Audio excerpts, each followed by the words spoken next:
Hi everyone. Okay, so today we're going to be working with our graphing calculator. So get your graphing calculator out. I have a few extras in my drawer that I will allow you to use today. So just let the sub know you're borrowing one of my calculators. I only have a few. So hopefully you all are prepared and brought your calculators. But today we're going to be actually solving equations with the calculator. So no factoring, no remembering things. You just have to be able to use the calculator. Additionally, I want you to open Desmos on your computer in another window so that you have that, because I'm going to show you both places. I think you might find Desmos to be really functional and easy. The calculator can be somewhat cumbersome, but we do have to learn both. All right, so let's look at this first example. 2x to the fourth equals 9x squared minus 4. And it says find the real solutions.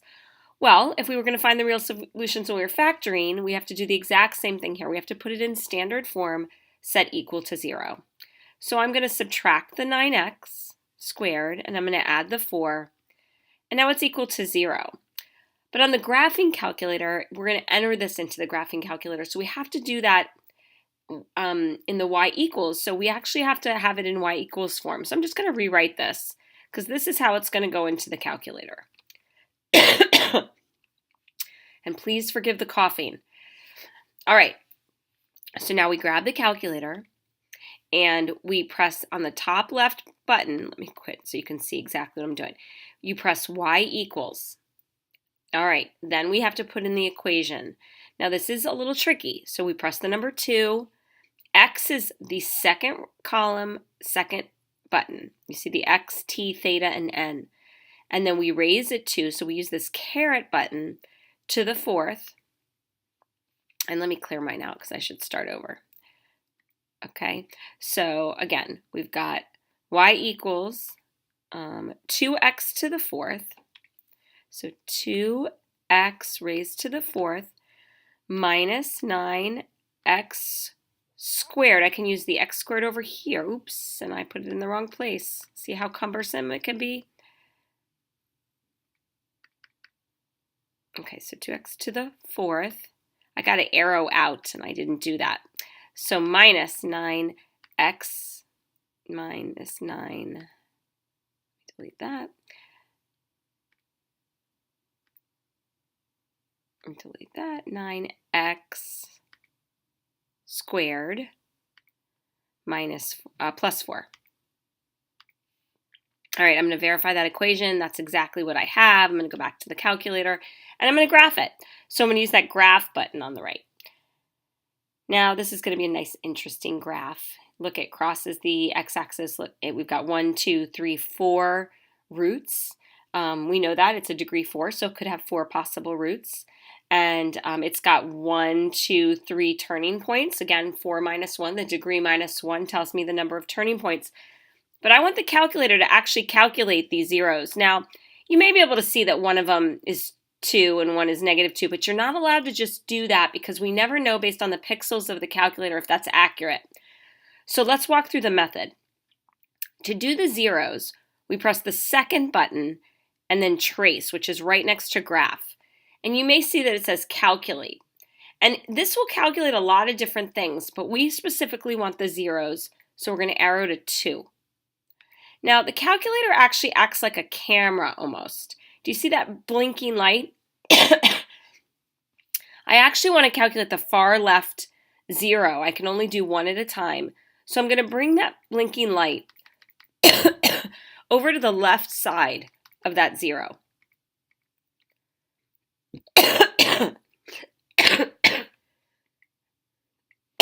All right, so then I press enter and you might see it says left bound on the bottom. We want it to say that because we want to be on the left side of the 0. When we press enter, you might see on my screen, yours might not appear, but there's like a line, a dotted line.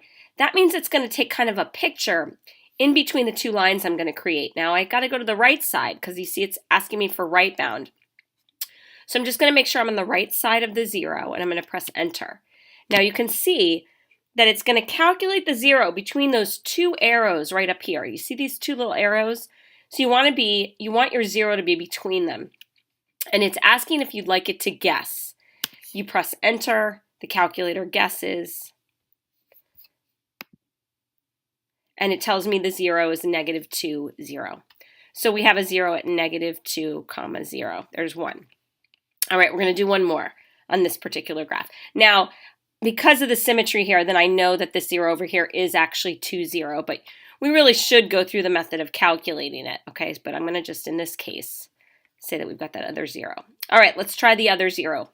So now we want to do it again. So we press second, calc.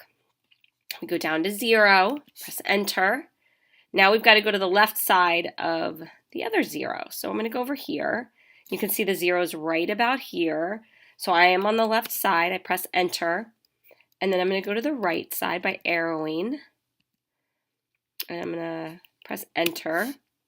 And now it's going to calculate that 0. Now you can tell it's in between, so it's going to be an interesting number. We want it to guess, so we press enter again. And there we go. We've got a negative 7.07. Okay, so I'm going to write that negative 7.07. Is that right? Oh, negative 0.0, sorry. Negative 0.707. And there is one of our zeros, negative 7.07. And again, from the symmetry on this graph, we can actually see that 0.707, comma 0 is my other 0. Okay, so that was actually a more difficult graph. All right, so let's try this next one. We're going to try another one. X squared minus 16x. Actually, let's go to Desmos. Let's put that in Desmos and verify. And I'm going to show you why Desmos is so much easier. So we put our graph back in. So 2x to the fourth, 2x. Now the raised to, you'd have to use a to the b power to the fourth, minus 9x squared. We can use that a squared, plus 4. And look how easy it is here. I can actually just use my finger to calculate those zeros. So on Desmos, it's just this beautiful way to see the graph more clearly. And because the SATs are going to be moving to a Desmos calculator, it's a really, really nice option for you guys that unfortunately I didn't have when I was your age. Okay, so let's try that next graph. We've got x squared minus 16x equals 21. We want to find the zeros with our calculator. I'm going to set it equal to 0 and then change it to y equals. Now you might notice this is a quadratic, so you really should know that it looks like a U and it opens up. It's hopefully going to have 2 roots, but we're going to find out. So we're going to go ahead and put that into our calculator. So we're going to go back to y equals. We're going to press clear and clear out what we've got. We're going to put x squared, let me look again, minus 16x minus 21. So then minus 16x minus 21, and we're going to graph it. Let's see what we got. Oh goodness, so now what you see is that we can't see the whole graph. Now, I know it's a parabola, and I know that y-intercept of mine is negative 21, so it's way down there. So I'm going to change my window, okay? So I'm going to change my x min to say negative 5, because I don't think I need to see anything to the left of negative 5. But I definitely need to change my x max because I haven't been able to see it. Oops. So let me go back to the window, arrow down. Oops. Why isn't this working for me today?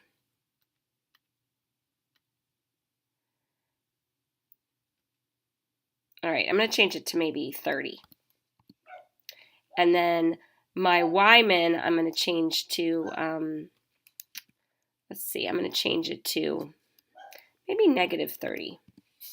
And let's see what happens when we graph it. It's going to be a very weird window. Again, one of the reasons I'm not really fond of. All right, so now I can see my zeros on my graphs, which is great, because that's all I really need to see. I don't need to see the vertex. So I'm going to now go to second, calculate. I'm going to go down to 0, and at the 0, I'm going to press enter, and I need to get to the left bound. So I need to get that blinking thing for me, and it's moving for me. I should be able to see. There we go. I can now see it. So I need to be the left side of the 0, so I'm there now. I press enter. Need to move over to the right side, and I'm going to press enter, and I'm going to guess, and it's telling me it's at about negative 1.22, okay? So I've got negative 1.22 comma 0 is one of my zeros. Now, although there's symmetry, there's really no way for me to quickly tell the other point, so I do have to calculate it. So now I'm going to press again, second, calc. I'm going to arrow down to 0. I'm going to press enter, and I'm going to move over. Keep going until I can see that blinking. Need to get over a little bit more. Should be coming up here soon. It's a bit of a pain in the neck. Oops, there we go. Let me get back down. I press enter. Take a picture there. Now I got to move to the right of that 0. I'm going to press enter, and I'm going to have it guess, and it's about 17.22. All right, so there we've got our two zeros, 17.220 and negative 1.220. All right, and again, you can check yourself on Desmos very quickly by going to Desmos, putting in your graph. We had x squared, what was it, minus 16x minus 21. And I press enter. And I can see right here, negative 1.22, and I need to zoom out a little bit. And there I've got that negative 17.2. So much easier, okay? All right, we're going to try one more, but this time I'm going to make it a word problem just to show you how easy this can be. The volume of a container is 84 feet cubed. The width, the length, and the height are x, x plus 1, and x minus 4, respectively. All right, so we're going to call this volume a rectangular container. That actually should state that.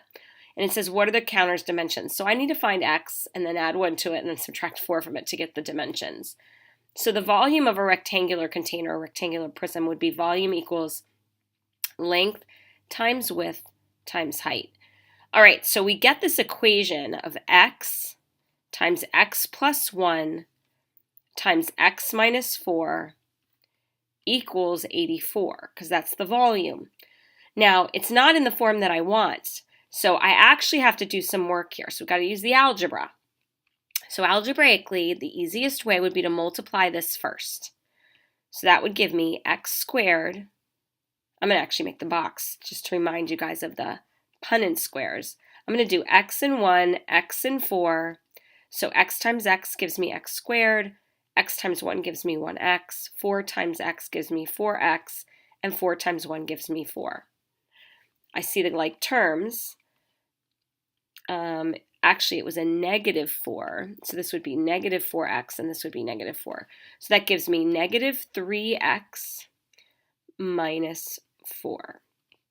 Now I still have this x squared on the outside, or this x on the outside, so I do have to distribute that. So let's go ahead and do that. We need to distribute it to everything. So x cubed minus 3x squared minus 4x equals 84. All right, we've got x cubed. I got to set it equal to 0. All right, so I've got this pretty funky equation, this pretty funky polynomial equation. And unfortunately, it's not factorable by grouping. Because it's 4 terms, I might think to group it, but I can't. This would be a great place to use the calculator. So we grab the calculator, we go to y equals, we clear out what we have in the y equals, and we put in our equation. So we have x raised to the 3 power minus 3x squared. Ooh, I did it again. Let me start over. X to the 3. I have to arrow out of it. Minus 3x squared minus 4x minus 84. All right, now I go to graph. Now, if I don't see my graph, because remember we changed the window, And, oh, I kind of do. But I really want to see more of this graph. So I'm going to actually just go to second zoom. Oops, I'm just going to press zoom, sorry, zoom. And I'm going to go to zoom standard. That gives me that 10 by 10 window. I'm going to see if that helps.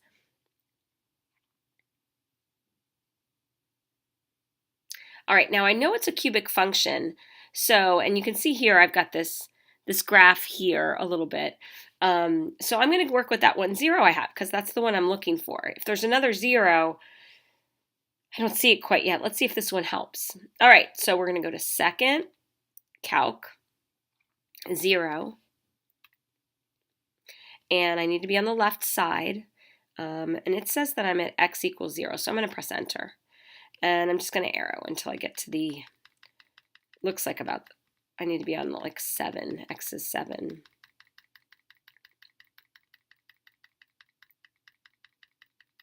Oh, I saw it. There we go. One more, yeah, I'm going to go right there. So I'm going to press enter. Now it's going to take a picture, and let's see what it gives. It guesses that my 0 is at about 6.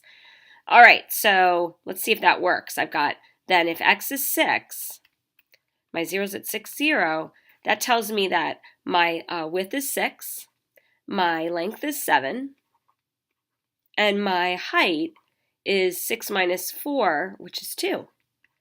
Okay, and let's see if that works. 6 times 7 is 42. 42 times 2 is 84, which gives me my volume.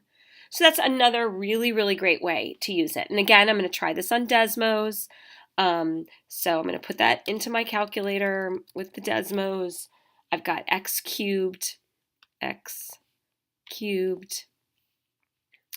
and minus 3x